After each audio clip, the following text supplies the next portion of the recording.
Bonjour à toutes et à tous. Nous allons poursuivre notre aventure sur la notion d'induction électromagnétique. Nous sommes bel et bien au niveau du 7e chapitre consacré à la formule de Faraday. Cela sous-entend la formule de la force électromotrice induite. Dans cette vidéo présentement, nous allons traiter l'évaluation formative numéro 4.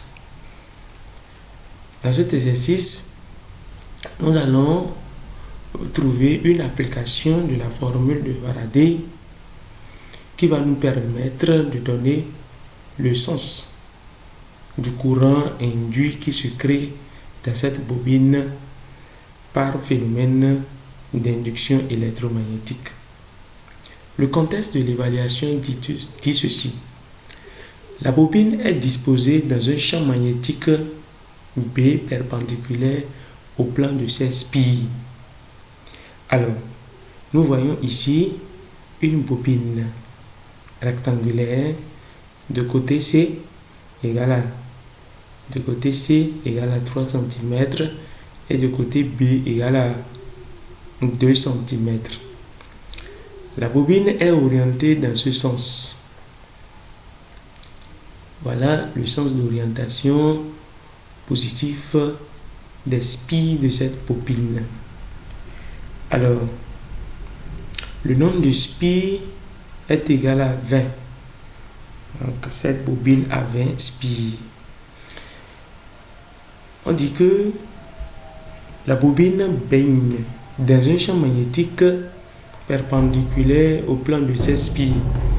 Donc voilà le vecteur champ magnétique B. Donc ce vecteur champ magnétique B est perpendiculaire au plan des spires de la bobine. Voilà. Donc c'est perpendiculaire au plan des spires de la bobine. Alors, le champ magnétique B dans lequel baigne cette bobine est un champ magnétique variable. Donc, le graphe qui est présenté ici donne la variation de l'intensité du champ magnétique B en fonction du temps. Le temps est la seconde. Et l'unité du champ magnétique B est en Tesla. Nous constatons que ce graphe nous présente 3 grandes parties.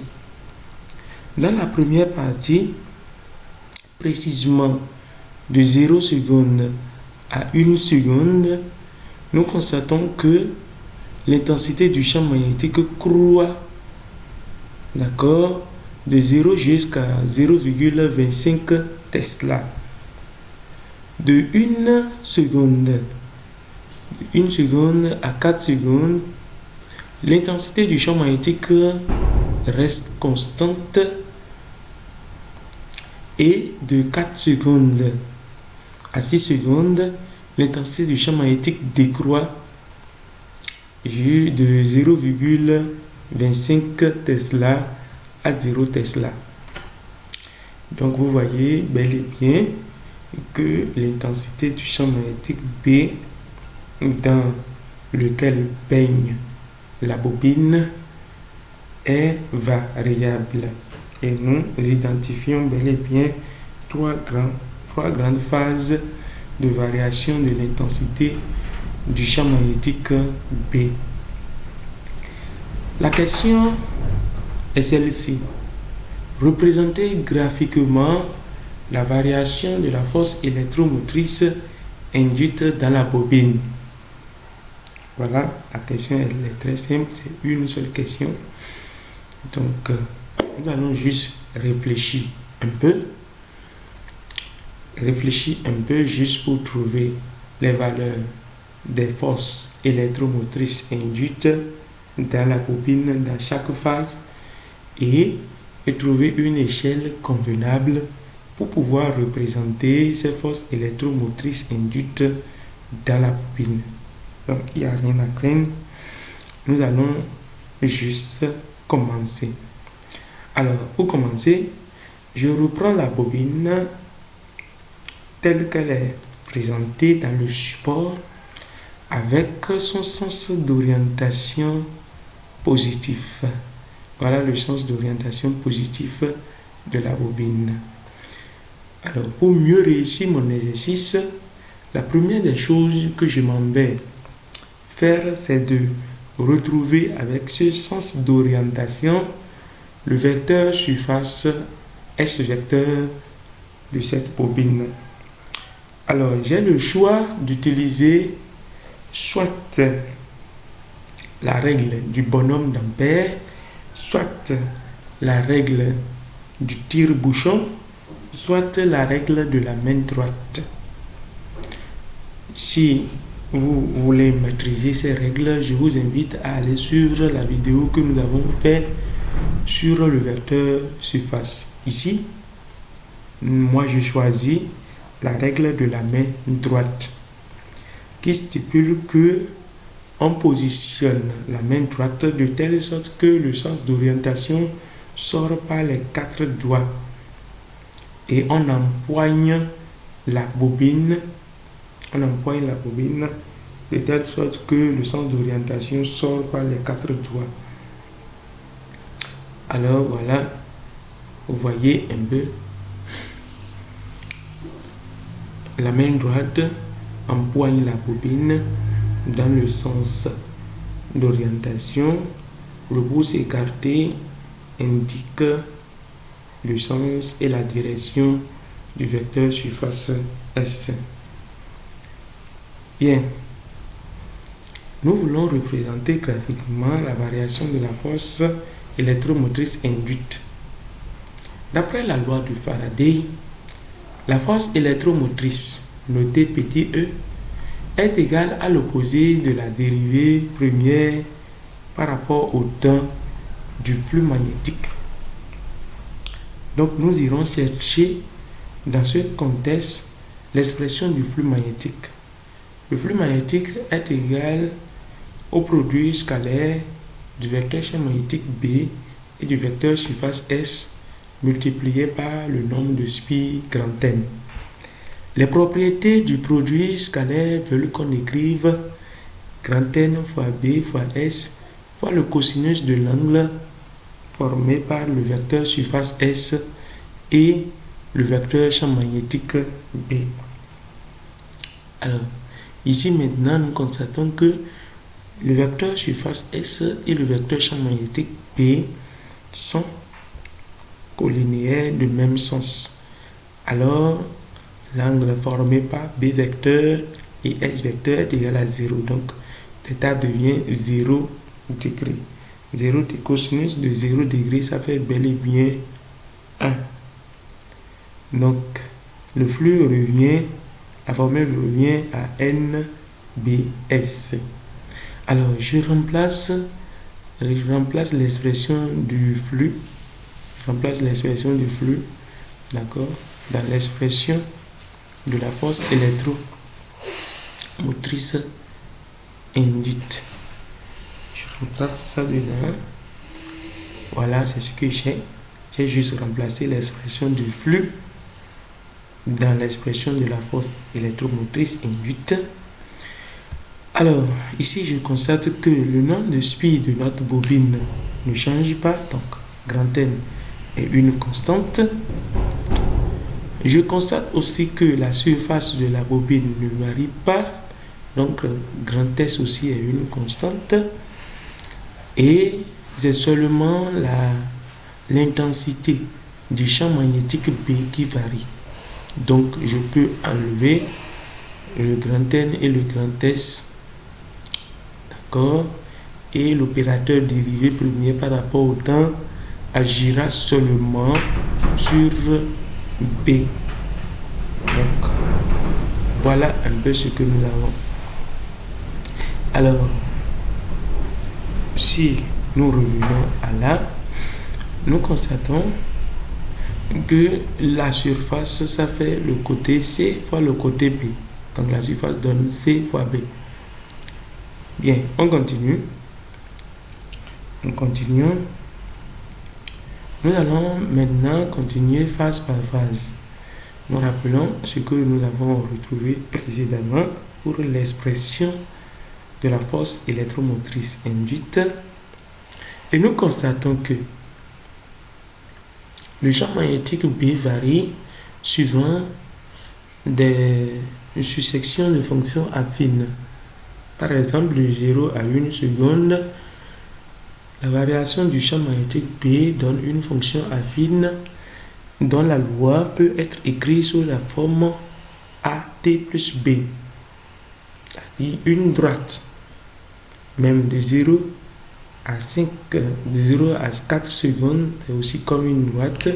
De 4 secondes à 6, c'est aussi comme une droite. Donc nous pouvons trouver les lois de variation du champ magnétique B sur chaque phase de variation de l'intensité du champ magnétique B.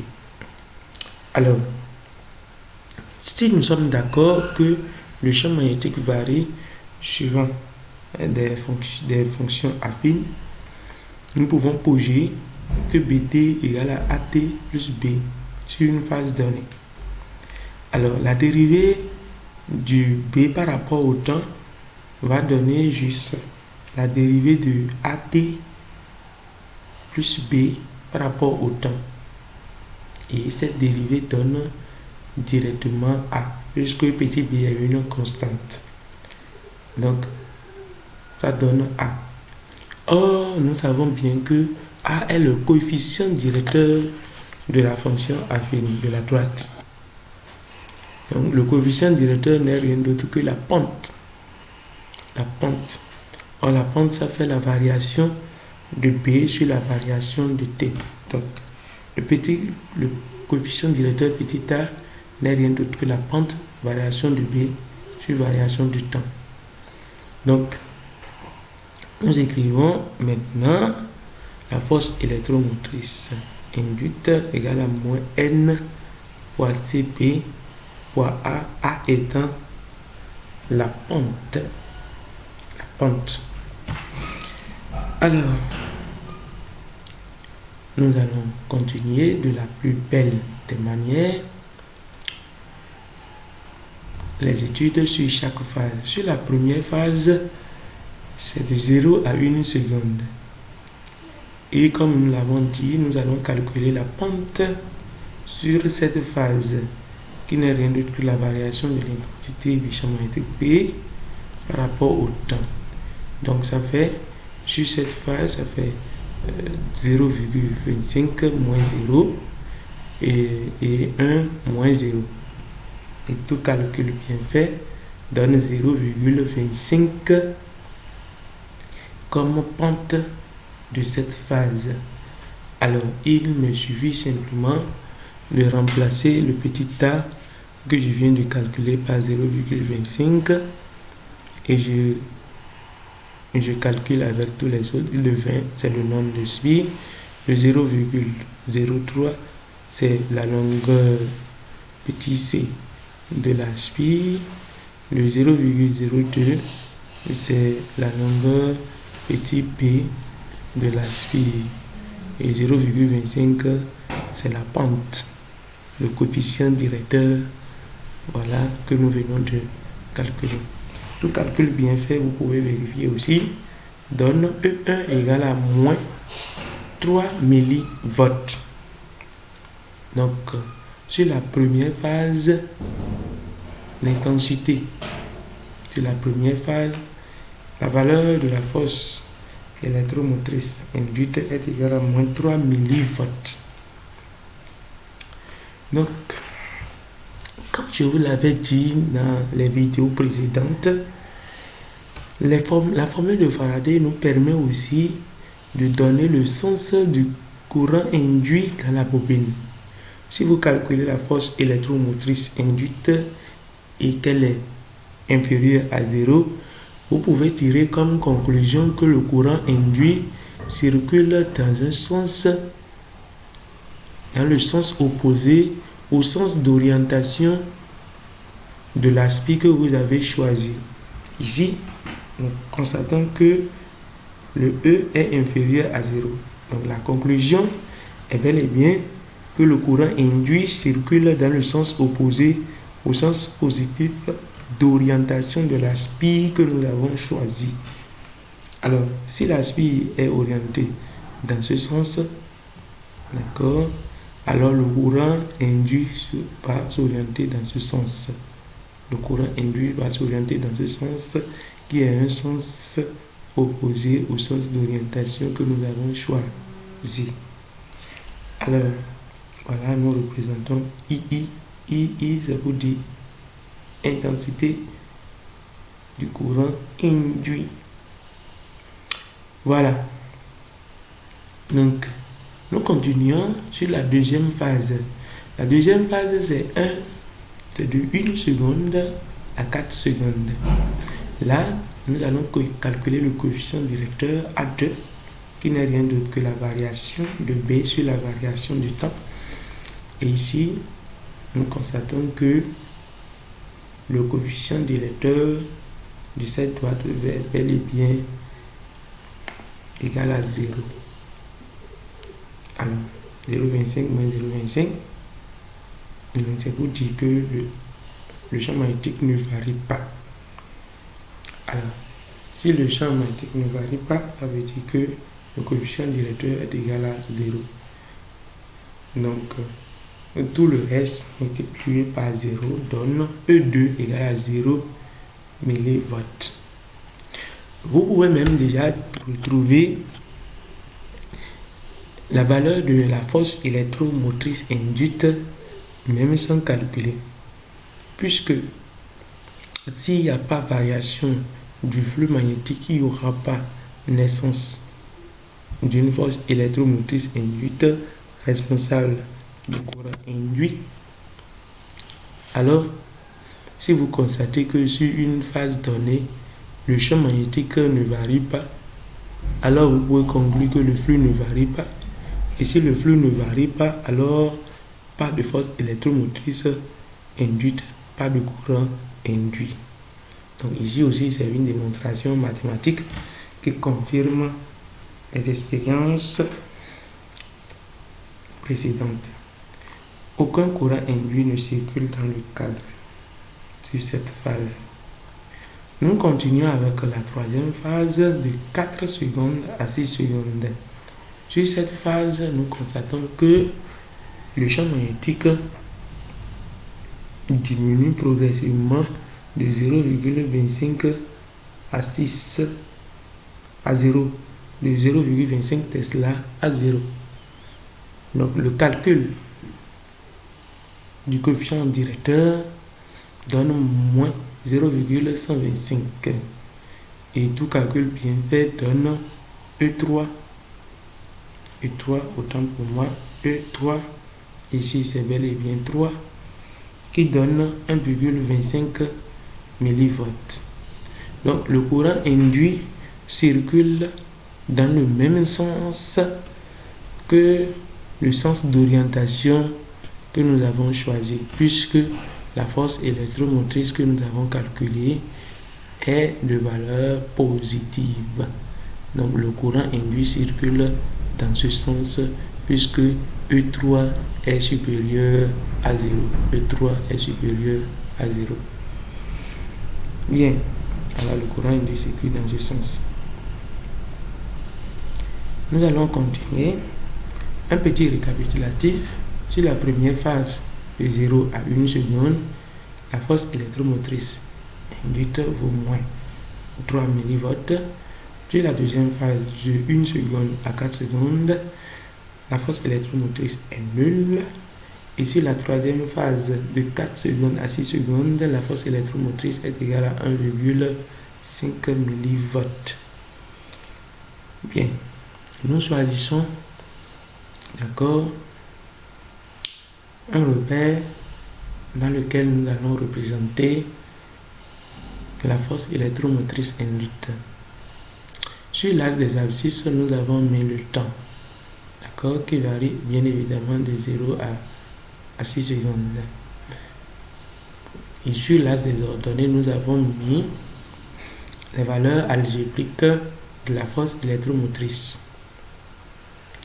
Donc vous voyez, de là à là, ça fait 1,5 millivolts. Donc de là à là, ça fait moins 1,5 millivolts. Et une fois encore, ça fait moins 3 millivolts. Moins 3 millivolts. Alors, donc de 0 à 1 seconde, la force électromotrice vaut moins 3 millivolts. Voilà, nous venons de représenter la FM sur cette phase. De 1 à 4 secondes, la force électromotrice est nulle. Donc, vous voyez très bien avec moi. Et de 4 secondes à 6 secondes. D'accord, ici, il y a 6 secondes ici. Donc, il y a 6 ici. De 4 secondes à 6 secondes, la force électromotrice vaut 1,5 milliwatts. Voilà, nous venons de terminer notre évaluation formative et nous sommes très contents parce que vous êtes restés jusqu'à la fin. Et si vous n'êtes pas encore abonné, c'est le moment de vous abonner à notre chaîne pour pouvoir nous aider à produire de nouveaux contenus de vidéos. Abonnez-vous avant de partir, cela nous fera un grand plaisir. Ciao, ciao.